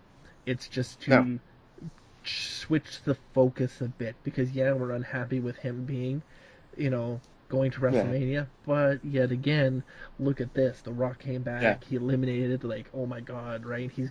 Triple H is pissed. And, and that would have gave Triple H and Stephanie to come out at the end of the Royal Rumble and be pissed and be screaming at Reigns and The Rock. Yeah, and instead it would have been what they did when they came out and they were just looking at them like that was just stupid. Yeah, and then they could have sold it better, because it could have been more like, oh, that's The Rock, you're the bad guy, go fuck yourself. We love The Rock. Yeah. No, that would have been a much cleaner cleaner ending than just having Daniel Bryan be eliminated and then just having Reigns win, which pissed off the internet community. Yes. Hashtag cancel WWE Network. Yep.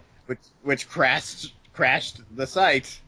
But yet, first thing on SmackDown, as you'll see tonight, they boast that subscriptions are over 1 million.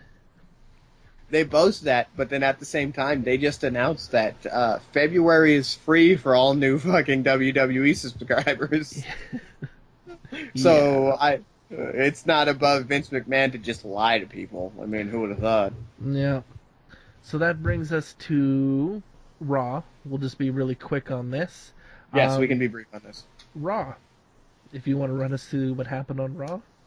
Okay, so it was snowed in due to Snowmageddon 2015, which in America means we got 2 inches of snow. Sorry, Canada. For Canada, it was known as every Wednesday. Yes, for Canada, it was 2 hours on a Tuesday. Go fuck yourselves. So we can't drive, nor can we do anything when white stuff falls from the sky day. What's this white stuff falling from the sky? Sorry, I make a lot of fun of my country because simply I know we can't handle snow. Well, I used to live in Victoria, and Victoria is in British Columbia, and it's on an island, and it's by a rainforest, and when it snows there, just 1 inch, everything shuts down. The malls are closed. It's almost like the States when it snows. Dude, I'm from San Diego. If it rains more than half an inch, people think the world's fucking ending. I can't go to work today. They're like, what is this? I can't drive. Nothing's happening. I don't even know I don't know it's real anymore. That's San Diego. Okay, sorry. So Snowmageddon happened. So Raw the Northeast was canceled. Well, live wrestling for Raw was canceled for the first time since ever. Well, they've had the Christmas specials, the best of. Yeah, but it wasn't a cancellation so much as that's just like people want to go spend their Exactly. time with So this was the first time to have a canceled live event. And instead we got something from Stamford, Connecticut between Michael Cole, Booker T, and JBL, which is your current commentary team on Raw. Yep. And it opened with some silly weather thing from JBL on top of the roof of Stamford, and that, to be fair, that looked really cold. That was produced by Vince McMahon behind the camera. Yes, it was, and he was right back there. Good and for JBL him. Good for him. posted a picture. Yeah, good for Vince. Yeah. I mean, let's not get it twisted. Vince did produce the Attitude Era. Mm-hmm. Yeah, the FTC didn't let him be. Yeah. So, and then it came back to Michael Cole and Booker T, and it was decided that they were going to play the triple threat match from Royal Rumble and the entire Royal Rumble, which, okay, cool, triple threat match was awesome, right? Yep. Everybody should see that. Yep. And then the Royal Rumble itself was, as I put it, because I live tweet Raw a lot, because I'm a nerd. Follow me at Andrew Parada1 on Twitter. Why would they want to show their biggest disappointment in 3 years? That's not that serious, but it's a joke. Mm-hmm. So I think first thing it did was actually interview Seth Rollins. Yes. Seth Rollins and the Brock Lesnar. Yes. So it interviewed Seth Rollins first, and he talked about how he gave his all at the Rumble, which was really, it kind of gave a nice human element to Seth Rollins. Yep. In my opinion, since being a bad guy, it gave a nice, like, I tried my best. Like, I busted out a move I haven't used in years kind of situation, right, with the Phoenix Splash. Yeah. And he even called it the Phoenix Splash, so, that was dope.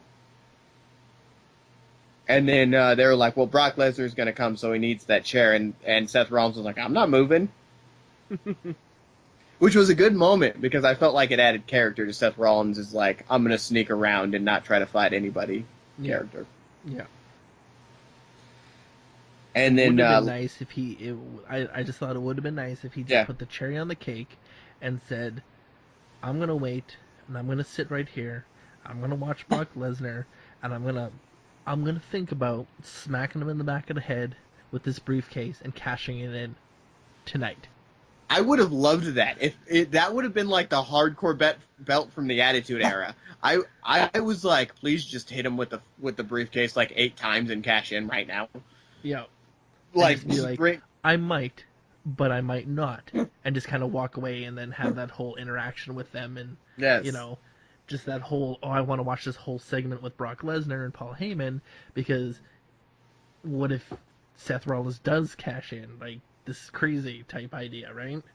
yes, I would have been 100% for a Rollins cash in right there, because I would be 100% in for, like, if Rollins cashed in right then and then got DQ'd at Fastlane from Brock Lesnar for The Rock interfering or something, or like Sting interfering or something stupid, and then having an all-Shield triple threat for the title at Mania. Yeah. But that, so I would have been okay with that. And then, so after Rollins gives his interview, right, Brock Lesnar comes in. And they have that stare down.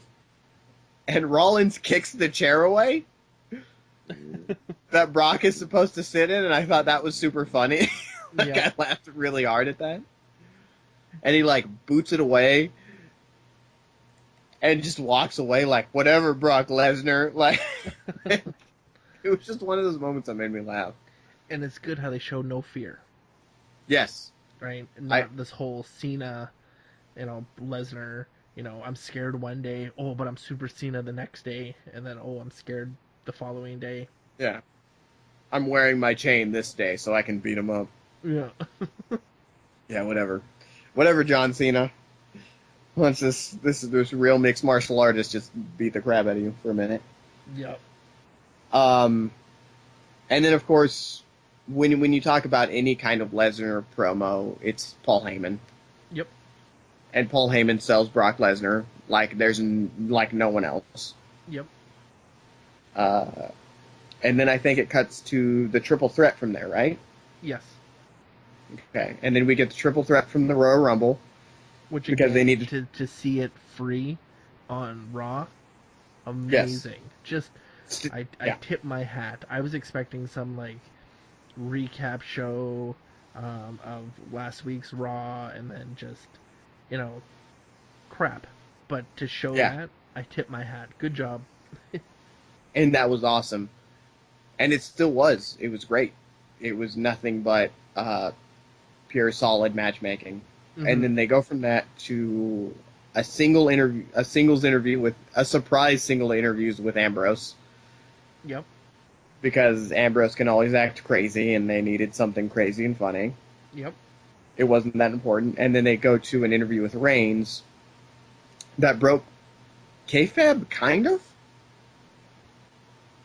And at the same, kind of, where he's like, I know some people aren't happy with the decision of me winning, and it was like, like if you're gonna do this, go full bore, like exactly.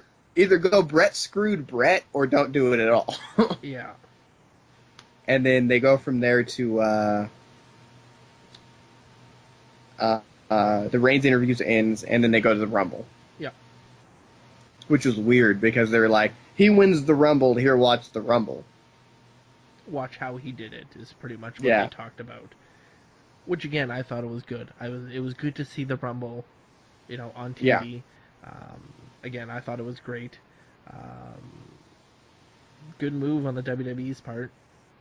Yeah, and then Bubba Ray Dudley was trending like number 2 worldwide. Yeah. After that, because everybody wants to see Bubba Ray, and then they come back, and they essentially do an interview of Paul Heyman with Brock Lesnar. Oh, it was Paul Heyman interviewing Roman Reigns, and Brock Lesnar was standing there or sitting there. Yeah. And it wasn't great, but the whole time I couldn't help but think that Roman Reigns was getting fed his lines. Yeah. Because come to find out he was. It wasn't live, so... Yeah, exactly. They could have him be a little more relaxed. I think if this was live, it would have came off really bad. Well, because he can't. He's not good on the stick. He's not good on the mic. No. It's really what it comes down to. He has no charisma. He should have been, or he has no mic charisma. He's a very handsome man, and I will give credit where credit's due. Don't get me wrong. He's a very handsome man, and that's where he should have been built, but his mic work is terrible. Give him a manager. Yes, they should absolutely give him a mouthpiece. And obviously the biggest one would be like, hey, give him The Rock as a manager, but he's too busy making $20 million a movie. No, exactly. And The Rock isn't going to say, oh, he's the best, and he's the best. No, The Rock's going to say, screw that, I'm the best. Yeah, exactly. And The Rock should always be built up as like the people's champion, as the greatest of all time, you know? Can you smell? Yeah. The pie loving, trailblazing, eyebrow raising, that's The Rock, you know? Yeah. You know, So in general... They could easily find someone from NXT to be his mouthpiece, I think. Yeah. But... So... Oh, and then there was also the interview with Daniel Bryan, right. where he was like, I lost, whoops. And every time I hear that from Daniel Bryan, all I can think is like, they really don't like you. Really don't want you to win. My thoughts in general for that Raw was it was actually kind of cool for what it was. Yeah. You know, Raw's been canceled. Here's some of the Rumble, but at the same time, I think of it like, you remember when Diamond Dallas Page faced Goldberg in '99 for the WCW title, and the pay-per-view cut out at the very beginning of their match? Yeah. Yes. It went out at the beginning of the match, and then it ran long for after. Yes. And then they pretty much missed the whole last 15 minutes of the match. Yes, so they had to refund a lot of those people's pay-per-view buys and also show the match the next night on Nitro for free. Yeah. That's kind of what I felt that Raw was like. It was oh, look, we fucked up. Yes, we fucked up. Or like, you fucked up. You fucked up. And now we need to fix it kind of situation. Yeah. And I feel like, you know who's the only person building Mania is Paul Heyman. Yep. Because he can talk, and he knows how to make a match, and he knows how to build characters. But Reigns and Brock's always been able just to sit there and look like a badass. That's fine, but Reigns doesn't know what the hell he's doing. Yeah. I don't know. It's really gonna take the next pay-per-view, in my opinion. WWE Fastlane. Yep. I mean, I understand why they don't want to do Elimination Chamber anymore. I mean, it costs $250,000 just to put that up. Yeah, I get it. I get why. Yeah, that chamber's $250,000 to put up. I understand why. Like, I get that. Yeah, and, you know, the fact that it's $250,000 to put up, and the fact that most domes don't have the ability to hang this fucking thing, it really limits where they could have this pay-per-view, right? Yeah, and also Brock can't be part of it. Oh, no. No, it would just make him look weak. You know, the one thing that I always thought with the Elimination Chamber, totally going off track, when they used to have SmackDown versus Raw, and they used to do bragging rights. Yes. The worst thing is like, well, what are you winning for? Oh, bragging rights. My thing, what I always thought is, whoever wins that match, you have a 5 versus 5 Raw versus SmackDown, almost a traditional Survivor Series, okay? Yeah. The winning team of that, the winning surviving members, get to go to the next pay-per-view, either be Raw or SmackDown, and the main event of whatever team wins is an Elimination Chamber. Yeah. Okay, so whoever survives, so if there's only 2 people survive out of the Raw team and they win, the next Raw pay-per-view, the main event, is a title match in Elimination Chamber with those 2 survivors, and the other spots are made up of whoever they want to throw in. Yeah. So now it gives a reason for both teams to win, not just the team, and to survive. And people would have watched it, I think, more because they would have said, holy shit, look at this team. If these team win and they all survive and they all go to the Elimination Chamber, that's going to be huge. Yeah, and it has more meaning. Yeah. And that's the big thing is it has a better draw in that sense, and it's the reason Brian has been able to draw so hard, whereas Reigns isn't going to be able to draw a large crowd for Mania. Yes. It's because people can get behind the working men. It's Brian. The same reason people have gotten behind Daniel Bryan is the same reason people got behind Stone Cold Steve Austin. Yeah. He's the dude that wasn't meant to succeed. Mm-hmm. And then The Rock turned heel, right? So at that same time, and The Rock had always been pushed as Rocky Maivia. He wins the Intercontinental Championship in his first month. And that's just it. If they turned Reigns heel, like I work for the Authority now, and had him go against Bryan at Mania, that would sell so much. No matter who wins or loses, that would just sell. Yeah. The only thing, like I said, I think at Fastlane, what they're going to need to do is face turn Brock, heel turn Reigns. I wish. And that would make you have a better buy for your WrestleMania main event between those two. Yeah, you would have to stick Heyman with Reigns, though. Yeah. I don't think Heyman could stick with Brock. I think you'd have to stick Paul Heyman with Reigns. And, like, have him turn on Brock like he did with the Big Show in 2002. Or 2003. Yeah. Either way, that's the only thing I've heard, or that's the only thing I think would help this whole situation, is one's going to have to change. If it was the Big Show, we know it would be him. Yeah. Yeah, exactly. Captain Flip Flop himself. Yeah. Well, that pretty much wraps up the Royal Rumble and wraps up the Raw afterwards. What would you give the Raw after? Out of 10? You know what?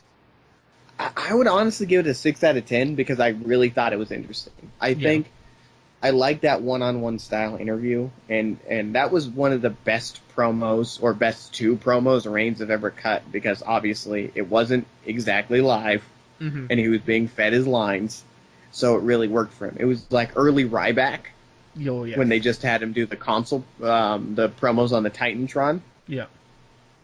Because they were recorded previously. Mm-hmm. So 6 out of 10, just because it was different and interesting. It was one of the more interesting Raws of the last 2 years. Yep.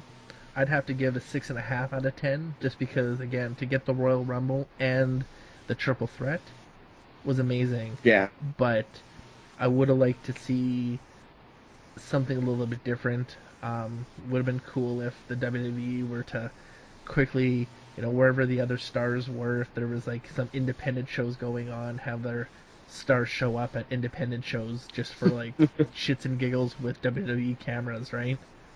That would have been cool. That would have been funny, but we knew that would never happen. But yeah, no, of course 6.5 out of 10. Yeah, I liked it though. Yep. So that brings us to the next pay-per-view, which is going to be WWE Fastlane. They've only made one match for this so far. Rusev versus Cena. Rusev versus Cena. This is the death of Rusev right now. Yeah, put the pin in the hat. Anyone that feuds with Cena, you're gonna get killed. Your push will be killed. Ask Zack Ryder. Ask Dolph Ziggler. Ask Daniel Bryan. Bryan, yes, anybody. That's Bray Wyatt. Bray Wyatt. Ask if you're one of Cena's friends, or you're in a thing with Cena, you're gonna get pushed back to the beginning. And Sheamus. Ask Sheamus. And apparently Sheamus versus Bryan for WrestleMania. I hope not. It depends on how they bring Sheamus back, but to me that's just not a good match. But you know what? We'll probably come up with our predictions and are hopeful for a WrestleMania wish list. Probably after the Fastlane pay-per-view. Yeah. So I think our next one is going to be the preview, our predictions for Fastlane. Yep. And then we'll We'll hit you with our prediction show for Fastlane. Then we're going to hit you with the afterthoughts and the raw after of Fastlane.